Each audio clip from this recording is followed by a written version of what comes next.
Hi. Um, hello. To all employers out there, a pleasant good day. My name is Nevajin E. Alegado, 36 years old, high school graduate. I am married. I got 3 children. Their age is 18, 16, and 11. For the past 5 years, I worked in Saudi Arabia in one employer. My duties and responsibilities is cleaning the house tidy, ironing clothes, washing clothes, especially taking care of 3 children. Their age is 6, 3, and 3. I also worked in Singapore for 6 months. Also do cleaning the house tidy, cooking food.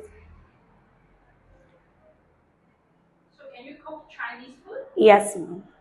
Can you tell me what kind of Chinese food you can cook? I cook black chicken soup, fish teriyaki, chicken teriyaki, baby kailan veggies, and other. So if you come to Hong Kong to work, who is going to take care of your children? My husband, ma'am. How long do you expect to work in Hong Kong? As they want me, then I will work at Hong Kong. Thank you. You're welcome.